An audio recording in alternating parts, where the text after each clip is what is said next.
Iku obate ku tak gawe tak pangan ping 3. Pancet lara. Obate gak dukur, Mak. Padha mbek ngene Butanti ngono iku. Ya kan niku kan spesialis kali kaya puskesmas beda to, Mak. Obatnya kan beda ya. Nggih. Nah, nggih tidak sama. Nggih. Obat sampe niku apik lho, Mak. Oh, nggih jarane Kelas 1 soalnya BPJS. Nggih, kelas 1. Adine oleh iku mang dari penerus 3.000 barang sak botol. Oh, sing 3.000 ya bener Mas Piki kok. Dari Mas Piki ke bapakne tuku. Jarene. Bapak tuku dhewe mau Mbak. Nek periksane iku apa sih operasine gak bayar. Nek obat iku bapakku dikai anune sepeng lek tuku dhewe. Ana sing 80 barang mak. Nggih, ten macam-macam, Mak.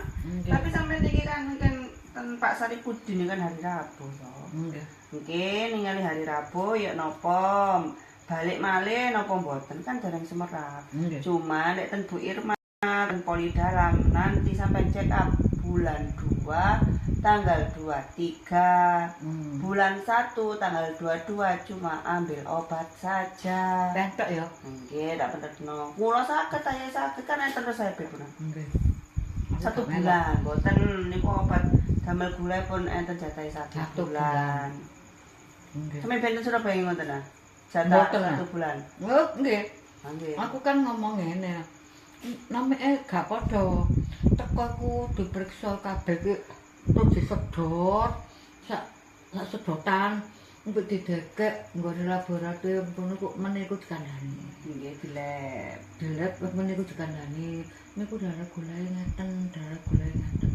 Terus 1 bulan balik. Nggih. 1 bulannya obate gak sedina 1 bulan teh. Lah aku ki lak lara kupul nemen. Lah candhaku muring-muring. Nek obat iku diombe sedina pisan aturane ya pisan. Lah apa sampean mimbu? Sampean ombe pindho. Lah sikilku ngoten. Mari terus ya gak apa-apa. Namanya aku ketetet, aku nduduk dhewe. Ya disambangi wong, disambangi tangga-tangga wong kono. Gak ono. Tetep apotek ini gak resep apa nggih, berarti tumbas ten niku sampean priksa. Nggih. Nggih. Pak Eko iku. Mboten enten mbak obate. Sampeyan gak duwe resep mboten. Kok ngono. Jadi niku resep langsung dari dokter ya. Nggih, sak wulan digerus dadi situk, gak dikei situk-situk mboten digerus. Berarti kan resep iki. Ya alhamdulillah mungkin ya cocok ya. Dari tanda teko kan jam 4. Engko budal jam 1 loro teko jam 4 5 budal yang ini teko. Mak sama disuntik usilin. Wah, aku ngerti. Nek disuntik aku krungu nduk rumah sakit. Niku Bu, kula niku disuntik usilin kuwi dhewe. Nggih. Kan mboten krasa dome ku cilik sak rambut ngoten nanging bawon dino. Lah kadhe satun tak aku kandhani. Lah sampe gak kaya aku kan nek disuntik liyane. Mboten. Aku gak nduk ngomong obat tok. Nek aku ki disuntik liyane ngono. Nah, kan berarti kan ambil insulin. Nggih, kadhe satun. Percaya sampai nek ngambil insulin, Mak. Heeh. Kadhe satun aku ditarir. Iku sampean suntik liyane kaya aku. Aku disuntik liyane bendino. Wah, aku Nah, sampean otong mboten purun insulin jare kan percaya sampean kulit-kulite. nggih. Gak mau. Kata oleh kok Lha itu. kan mriki disuntik misalnya mriki pun, pindah mriki, Mak. Iki mriki pun, ganti mriki, Mak. Iki pun, pindah malih. Jare wong kawin ki petenge sampe leden. Nggih iki pun kabeh. Berkabeh jarene. Terus Nek kok iso lemu. saged lemu berarti kan. Sampeyan lagi sampean mak nggih, sampean dikongkon lopomu kok biyen mboten saged. Oh, mboten saged. Nggih, cuman misi. Nggih. Kan usia. Nggih. Lah ibu-ibu iki mek sampean yo tuwek sampean ta. Terus Nang kene mentek ngene kowe. nggih, ora ndok kono isine ya wetenge awake kaya sehat e. Kaya keker ngono. Lah nek omah kadhe Untuk tenaga berarti ya. nek omah kadhe ngene ngguling meneh. Wis gecokan maneh, jelungup. Ya Allah, iki omrah. Berarti apa iku? Kapan? Ana segone, ana jangane, isuk manggawe ya. gak kuat ngapel. Lho jenenge bapakmu ngono ku lak ngene yo. Delok ora bojoku wis dina mah kok gak metu gak tangi. Tak pekne gak tahu yo aku. Iki lho Mbak. Gak semawur Mbak Sin teko. Apa? Bunda Isata. Mbak Sin. Mangkat to apa? Adine pole apa jenenge ngeterno Mbak Sin. Ayo, Mbak De, ngene iki apa? Yo mbok Mbak Sin. Yo kok maneh. Kenapa-napa, Mak? Meneh Mbak iku dari ngene meneh. Iki omong Mbak. Ya napa?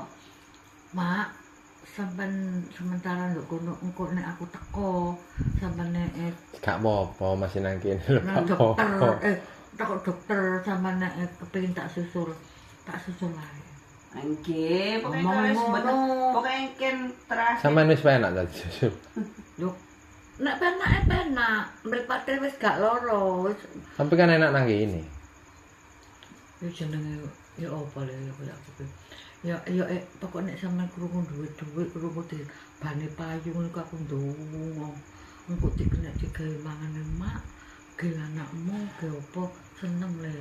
Lah nek sampean saupama iki ngomong anakku karo nek sampean ngomong ya bener gak ngomong apa-apa bunda kamu. Ya Allah anakku kok gak nang paidane yo. Ya Allah, Gusti Allah ku nek tak eloki ngene iki. Insyaallah pendungane mak dikabuli. Amin. Anake oleh rezeki. Ngono le, mbok nek tak eloki, emak kan ikhlas. Nang anakku ikhlas masih saupama duwe. Lah aku jare Mbak Le, aku lo gak tau ya, emak apa-apa. Lah sing tak kekno apa?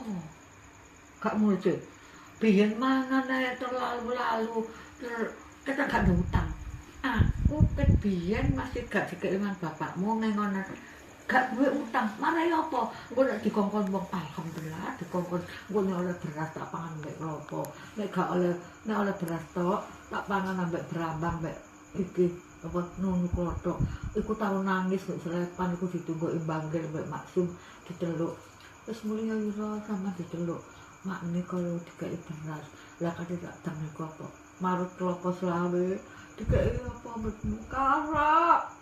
Lho, karep dikukus campur kelapa wae enak, Mak. Ya jenenge wong mangi kadang ah. Dikek karaku tak pepet dhisik, tak posisi Maksum kalau sumur Maksum niku. Mak dikek apa yo lho? Ambek makmu ini. Dikek karak, apa dikek kelapa piro? Selawe. Lah marep kelapa apa? Loro pegel gak karo mana. Ya nek saiki ngrapetno. Abiyen niku ngono. Aku diteluk maneh tak kandhane ngene dikek ngatin. Aku mau mbak Katin wong aku ini juga emak sampai apa aku karak masa gimana boleh Katin ku apik Lha kadang sing sinten? lho kan gak ero Katin. boleh Katin iku Bojone Pak Bisri, Kadir Pak Bisri. ibuke Bisri Oh, wayu manis Semrap. jembrot namine mbek aku kudu ala dimana wis bapakku tak kei nek omahku tak kei duwe Semrap aku wonge. Terus namanya Wis sampean ngomong beli Katin. boten semrap. Heeh. Ibu Pak Bisri, oh Pak semrap. Bisri. Semrap. Dhisik ndang malih, Mak. Ampun, niki sing panas niki. Fotoan. Bentar jare ya wisannya. Sebentar lah. Ya ngerti. Enggak. Bener sak arek wak saribut dene. Takut mlebu iku ditakoki ya. Ibu Munawara sampean nek wis ketinggal 1 meter. Oh nggih. Berarti dokter ku hafal ya penyo. Nggih. Ngeten ketinggal. Hah? Ditutup sisih ngeten ketinggal. Iso ketinggal iki tambah sing bening. Tanda nggawa HP. Kaya wajah ero. Iku apa ro? Tambah wis Ane bening. iki biasa koyo biyen. Disendok remeng-remeng. Nggih. Ame nek dipupui ya padha koyo iki paling. Saking iki wis dibuka. Nggih. Maksude Oh, wis benter. wis dibuka. Wis dibuka iku fotene biyen kok diobati sondok minggir. Nah sing loro iki memang jare Wak Saripudin memang iku tak jahit, Mbah. Sampeyan sakit tak nggih, pojokan aku yang iku tak jahit ngono ae. Nggih. Sing kanan niki kan pokoke pun normal, tunggu beberapa bulan nek sampean pun siap sing kiri. budal. Ngonten disiapno sik atine. Sampean mbak tak tulung. Lah nek sing kiri ku gak sepiro nemen. Mboten pira. Nggih. Dari Pak Makane. sampean tak tulung. Sampean tak tulung gambaran sing Mbak aku sekolah mbok nggone. Jerman. Jerman. Sampeyan mesti gak kandel aku nek aku. Jere kauman. Terus ngene, sampeyan kok iso koyo ngene kandele apa lho, Mbak? Ya napa lho, Nak, ya. Asline iki cuma kroso kebiyen. Berhubung aku ki yo mbek anak, Nak. Yo gak apa-apa lho, Mbak, mau sampeyan gak bayar. Sampeyan mrene maneh ku lho gak bayar. Ngono iku. Alhamdulillah, Pak nggih. Alhamdulillah Padang. Pinter dokter. Sampeyan kalau wis mripate Padang benter aja ucul, Mak. Enggak sampeyan ngucul. Gak mesti mau sampeyan niku kadang nggih moro-moro sapate. Nggih. Paling uculan apa gaji satun. Rungokno. Lek mriku-mriku mboten apa-apa. Kadang sampeyan gak mesti moro-moro cukup-cukup jebak Maksudnya? kene. Nggih. Ana asdek ku kan golek kolis. Ngene iki ngomong ngene wingi. Menene waduh operasiku aku kendalono. Ya durung aja. Wis mari tak kandhane dhewe. Kon gak gelem adol aku, gak gelem. Lah aku ben kok gendong aku dijunjung sampe Mbak Sin nggowo yo dikai sangu tak karo Mbak Sin 10.000 dijunjung. Iki ben kok sing gendong aku. Saiki lho aku tuwek wong jek enom. Ini om cacat rambut wis putih. Lah yo, saiki lho aku wis tuwek aku putih rambutku ngene Mbak Sin. Iki lho jek cuma kontone tok sing kembang. Jek enom jek sembarang karo iso. Lah makreku anaknya kayak kore sembarang kali anak dicukupi anake. Alhamdulillah. Nggih. Aku kada nono. Nek mari operasi aku cek girang. Nang aku yo meneng ae. Jenenge wong lunda gak mesti engko aku woro-woro ngono ya. Di situ iku yo gak apa-apa bedone ku meneng. Mbak Tina. Nek aku wedok aku guyu, pun ganggu ayo. Aku ketemu lho kene Mbak Cak Polis nang Tembelang, aku dikon nunggu sampai ndak jarene sakit iki kataku gak goleki anak sampean karo kabeh. Anakku lu sekolah dosa, Mak. Setuwek sekolah tambah beras. Nggih sih, sing mbarep niku lak ngewangi cacat kan griya. Enggak. Wangi. Ya alhamdulillah ya. Ame bedene elek, sifate ku apik. Kayak sing tambah beras sing wedok, Mak. Wedok Sing cilik niki bendina dosa. nggih, makane sapa anake sing mbarep kan gelek ngeteraken sekolah seben isu. Enggak. Cilik ada wari kok. Nggih. Dosa. Sing wedok bapak beras. Heeh, bener. Ya alhamdulillah sing barep iku sekolah tebulan wis lulus durung kerja. Ngono lho. Lah, nggih. Wis kuliah lulus. Pun mantun kuliah. Pinter jane anake apa. Kan kesusu mulai. Kaman keselak nawat jek katingi mami. Gak, ya terawih. Ya alhamdulillah. Alhamdulillah. Sing Jawa iku yo iku tok. Pak Somad ku yo, Pak Somad ku ngene.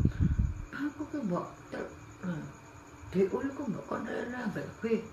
Masuk tilik-tilikane petuk saiki gede-gede gak tau petuk aku rono sama yo gak ono, aku rono yo gak ono. Enggak sama tuh sampe ndi? Gak som. Nggih. Doso gembak Sing pundi? pacar. Oh, ten pacet. Berarti kula kan mboten semerap. Iku aku bisa ngurung atus ya. Balik tak kan gue gula cara ngomong ini. Gue pan gue apa? Pan nomor gue apa? Karena duit itu kan tak kayak saiki mana gak tak kayak ini tuh kok nih gula mbak sama. Oh iya gak apa-apa. Adik Berarti kan kula gak tau petuk Mbak Soma Loh. maksudnya. pan iku koyo Oh, kayak Mbak Lindi. pan koyo lili. Pan kok ndek kocak polis. Nek tak bukin. Lah dulu cak koli sing ten niki Kayak tak bukin. Oh, iku cak buki. Koyo tak kembaran. Sama pinggiran gede niku ah. Kembaran. Duwe putu wisan wingi. Nggih, saya udah sendiri mantu padahal sampean di kok ya. Adik bukan usah Pak. Kepingin golek sampean. Ngono anak dia gak tau nang omah balik sik sama balik. Aku lunga nang Solo. Ngono aku. Adik bukan lho kepingin putu sampean. Kembaran sak. Ya nang kaya canda irunge banget kok. Ya gak iso lemu ngono. Ini di film kok ngono-ngono mak kipu-kipu kan sampe delok ta lho. Saiki Semuanya membedakan kulitnya hitam ngono Iya. ae. Cak bukan iku ya ngene iki ya ireng ya ngene iki. Namanya Mbak Esen Guru. Namanya aku nduk ngono museum. Wis negeri. Oh, kerjane ngono. Mbak Soma iku sugih dadi Pak Polo. Namanya omah gede. Anake dadi manten bini loro lanang wedok lanang karo. Berarti sampe niku jelas nggih, semer apa ya Ivan niku. Wajahe. Wajah sak kira item ya. Nah, Ame iku ngembangir. Sampeyan ya ero saiki wajahe. Nah wingi-wingine ero wonge rupane karo. Ngono. Saiki ku sing benter iku sing mari iki. Nah iki biasa cek remeng-remeng. Nek saiki ben iki rak tutup ya ero ku abang iku apa iku ero. Lah winane iki pet. Ya alhamdulillah.